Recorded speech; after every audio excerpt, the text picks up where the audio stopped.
I was fortunate enough to inherit a farm from my father, which I then turned into a game reserve. And that grew and grew until it became 10 times its original size. And then the concept took on and grew until the parks of Swaziland resulted. Nature conservation has grown into a huge industry now, and that I think is probably Swaziland's only hope of ever becoming self-sustaining if it's handled properly. Space is what it's all about now. There's such a lot of competition for it that it becomes a real question. Is space enough going to survive to accommodate wildlife, wild places, wilderness areas into the future? Job opportunity and providing it is such an incredibly important part of conservation.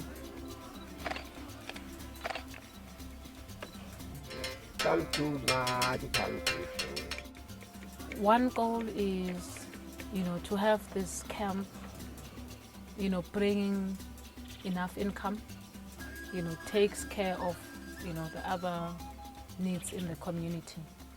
It was serving a purpose of job creation as promised to the community. And that is what people want. They want to see this project creating a lot of employment opportunities. So when we're opening up the resource center, the orphan care, all these things, that is job creation for the communities.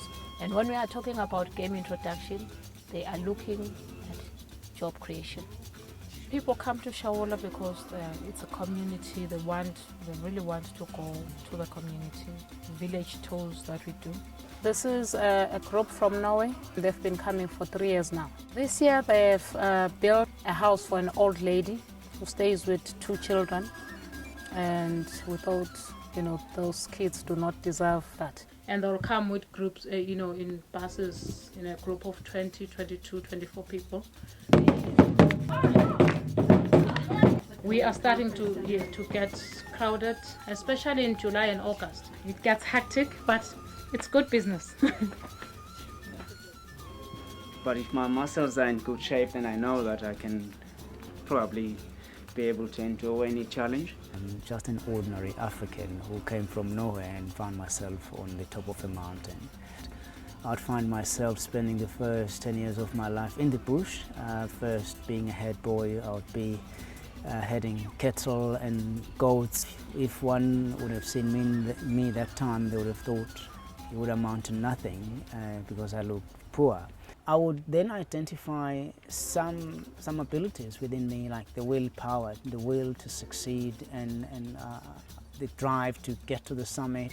I wasn't the giving up type of person. To be the first black person in the world, or the first black African, if you want to put it that way, to summit Mount Everest, it became so important for me because I knew that I was representing a bigger picture, which was Africa. I just wanted to go out and show the world and prove it to ourselves as Africans that we can, of course, achieve greatness. Remember, this is not my dream, it is Africa's dream. That is what I was nurturing at the back of my mind, to go out there and just achieve this for Africa. Super, yeah. Oh my God.